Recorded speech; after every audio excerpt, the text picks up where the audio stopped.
Powered by the Inside the Birds podcast. Now, live from inside the Matt Black Kia Studios. It's Football at 4. And Football at 4 is powered by the Inside the Birds podcast, and it's brought to you by Caesars Entertainment Group of Atlantic City.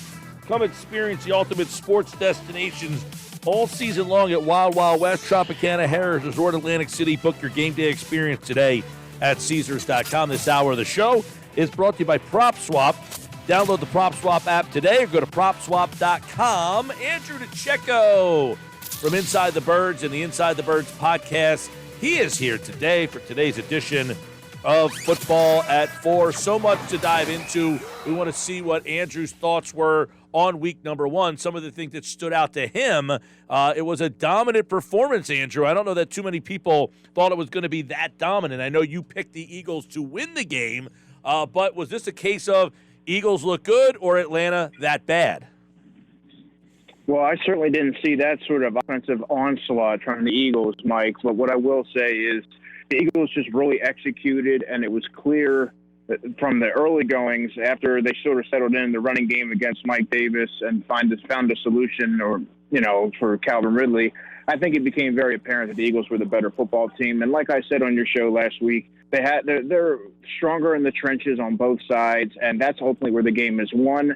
And I think that that's going to be the Eagles' hallmark throughout the season. If they can really get pressure from the defensive line and they can really keep a healthy offensive line in front of Jalen Hurts and have a little continuity there, they're going to win some football games because they have a good blend of veteran upside or veteran experience and young upside to really get some things going there. So it was a fun game to watch because they were just dominant on both sides. Yeah, I mean, we talked a lot in the offseason about that offensive line and if they can stay healthy, but really a dominant performance. And that came from a line that had a lot of penalties. I mean, this game could have been even worse had the penalties been kind of cleaned up. And I think, Andrew, I want to get your opinion on this, that's an area where you shouldn't be so concerned because those penalties were coming from veteran players.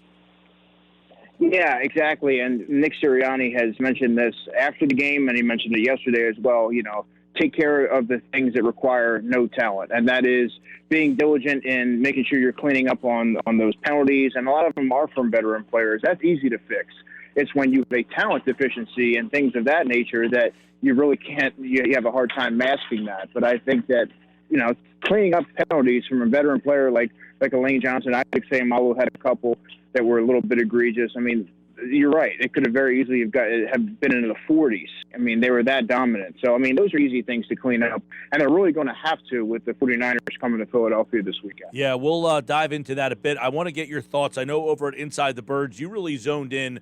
Miles Sanders, I thought, had an underrated good game. But how about the way that Nick Sirianni utilized his running backs in general? What kind of, clues did you get about the way he's going to use these guys this year from week number 1? Well, the first big clue was Saturday afternoon when they didn't make any moves by 4 o'clock and by promoting Jordan Howard to the active roster. When they didn't do that, I sort of had an idea that that they were obviously going to roll in with those 3 running backs. But I thought, Mike, that it was going to be Miles Sanders and Boston Scott that were going to shoulder most of a load. Now, Boston Scott didn't see any offensive snaps. He saw 12 snaps on special teams. He wasn't even the kick returner, which was a little odd. But 47 snaps from Miles Sanders, 25 from the rookie Kenny Gainwell. And what really stood out to me was how he was utilized in the 2-minute offense and really in the red zone. And that tells me that they're very confident in his pass protection, his situational awareness, his ability to catch the football reliably, which Miles Sanders said after the game that he thinks that Kenny Gainwell has the best hands out of anyone in the running back room, which I don't think anyone will argue that. So when you have these different things, and Nick Sirianni said he saw it come together in practice, and when you hear that, something like that, it's consistency. He was stacking together good practices enough so where they felt comfortable putting him in those critical situations. So I think that's going to be a very interesting tandem to watch moving forward. I don't know how Boston Scott will figure into that, but I think right now they have a very complementary 2-headed rushing attack moving forward. Yeah, Andrew, and it seemed that like in the red zone areas in the 2-minute offense, that Gainwell was kind of the guy they leaned on. Like they trusted him right out of the get-go to be the guy in some key moments there. Yeah, and like I said, that to me speaks to his situational awareness, his ability to protect the football, catch the football, reliably. He knew how he was, heads up awareness to get out of bounds there. Yep. On one of his catches. These are little things that the coaches have seen throughout practice, and they felt comfortable enough putting a rookie in his first NFL game in those very critical situations. So I think that speaks volumes to where Kenny is in his progression, which I didn't think that he was really going to be utilized until the first quarter of the season. I thought that rookie running backs especially tend to take a little bit more of a gradual progression, but he's remarkably ready to go and has a refined skill set. So like I said, it's going to be really interesting to see how they choose to deploy both of these guys and distribute the snaps moving forward here, because they really do have a complementary pair of running backs. Andrew DiCecco at DiCecco NFL, looking back at the Eagles' Week 1 win. I want to get your take, too, on the way he utilized his wide receivers. I loved the way he came out and went with Watkins right off the jump. It almost made the defense have to account for him the rest of the day, even though they didn't go back to him at all. I thought that was a really smart plan by Sirianni, and then it allowed the other receivers really to roam and get a lot of good looks, and I really thought that they set the tone with the Watkins off the jump. Yeah, and that's really what it was good to see. It was very interesting to see how they opened the game. It was Devontae Smith, Quez Watkins, and J.J. Arcega-Whiteside, who they utilized for his blocking ability. And to get the ball 3 times to Quez Watkins, you're right. The Falcons had to account for him right off the bat, and they weren't able to just think of him as a deep threat. They were like, okay, they're getting him the ball, and they're letting him take advantage of his explosive traits in space, which is really how I sort of envision them using Quez Watkins throughout the season. But they're not able to just line up and say, oh, this guy's running, he's going deep, they're going to air it out. They had to now account for him in confined spaces and in the open field, and I think that just opens up so many different things that the offense is able to do. And to start the game off like that, I thought was very astute from Nick Sirianni. Yeah, all right. Then with the Watkins, obviously, he's the third guy. The second guy is Jalen Reagor, and he didn't have a catch until late in the game. Then they kind of got him involved. And I thought the catch and run after the catch that he showed was one of the better plays of the day for the whole entire offense. I mean, they really faked everybody out. But Reagor, I thought, did a really good job of making that play happen and turn it into a touchdown. Well, it was a great read by Jalen Hurts, first and foremost. And then I think you saw the acceleration and burst that a player of Jalen Reagor's caliber has and what he can really be in this offense if utilized properly, which we didn't really see last season. Yeah, he wasn't peppered with targets. I don't envision him being a volume receiver, but he does have a lot of explosive ability and big play potential that I think will add another dimension to this offense, and it was nice to see him get involved late in the game. You're going to consistently see a rotation of wide receivers this season. They have a number of different guys that all provide something different. So, outside of Devontae Smith, he's going to be, I believe he played, 50 snaps or something to that effect. Quez Watkins played 34. You're going to see a lot of these guys sort of work in, and not as much of Greg Ward, because he's a very one-dimensional player, and he's always, what you're going to get out of him. But as far as the top guys, Mike, you're going to see a lot of those guys shuffle in and out of the lineups because they can do so many different things. Ward, by the way, just 16 snaps on the day. So here's a guy who was your leading receiver the last 2 seasons, really, was not a part of the offense hardly at all. Now, how did the way they used the tight ends, I don't know if anything stood out. And then Ertz had the hamstring, but he got 41 snaps. Goddard had 52. But Goddard had a couple extra catches, but I don't know. Did you get a good beat or read on the way they're going to use that, or is this kind of like, hey, it's just going to be a week-to-week thing with those 2 guys? I think it's going to be more of a week-to-week thing with the tight ends, and I didn't really get to gauge how they were going to use them. They didn't use them creatively or anything, and they didn't really have to, given the way that the game was sort of unfolding. I thought the offense was largely horizontal, and they didn't really get vertical when I thought they had the opportunity to do so and stretch put some stresses on those safeties and Eric Harris and Deron Harmon that aren't necessarily fleet-footed or overly athletic and have a ton of range. But they had the game firmly in hand, so they didn't really need to sort of reveal how they're going to use these guys, moving forward. But we'll see what happens with Zach Ertz with the hamstring. I think they said it was precautionary, but that's something to monitor because obviously they're going to need all hands on deck against this 49ers defense this week. Yeah, that's for sure. We'll get more into the 49ers later on in the week with Andrew. He's back on Friday for football at 4. I want to flip over to defense. Jonathan Gannon spoke today. I looked at this. The 6 teams that had the least amount of blitzes in the NFL all won, and the Eagles were the 3rd lowest blitzing team in football. Last year, Andrew, you know it. People, they don't blitz enough. Schwartz never blitzes. Well, guess what? Jonathan Gannon didn't blitz either, and it seemed to work. So is that what we expect moving forward, is that they're going to try to get their pressure with their front? Well, the beauty of having a dominant, healthy, that's the optimal term there, healthy front four.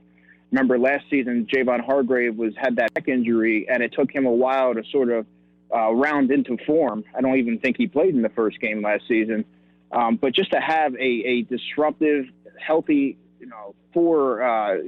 starting four that you can rely on to get home without needing a blitz, like that just adds so much more. It opens up the playbook for what Jonathan Gannon's able to do as far as deploying his coverage, his back end and the second level. I mean, it's just, if these guys are able to stay healthy, like I said, this team's going to win some football games here because they are dominant up front, and particularly on the interior, which I've always been of the belief that interior pressure is puts more stress on an offense than pressure off the edge, because you're not able to step up in the pocket. Even if you're not getting home on those plays, Mike, you're able to sort of get them off their spot. They can't really, it shortens those passing lanes, and it just disrupts the whole flow of the offense. So the fact that the Eagles have a healthy Fletcher Cox and Javon Hargrave, and they look like they're in midseason form, I mean, that's pretty remarkable, and I think that's going to completely open up the playbook for what Jonathan Gannon's able to do. I'm glad you brought that up, because Hargrave obviously had the 2 sacks, he had the tackle, he had 3 quarterback hits. He seemed to be on the stat sheet. Fletcher Cox didn't show up on the stat sheet at all. But does that mean he didn't play a good game? Because I saw some people saying, I'm starting to be concerned that maybe we're seeing a drop-off from Fletcher Cox. I just thought he was taking on a lot of blocks, and Hargrave was taking advantage of it.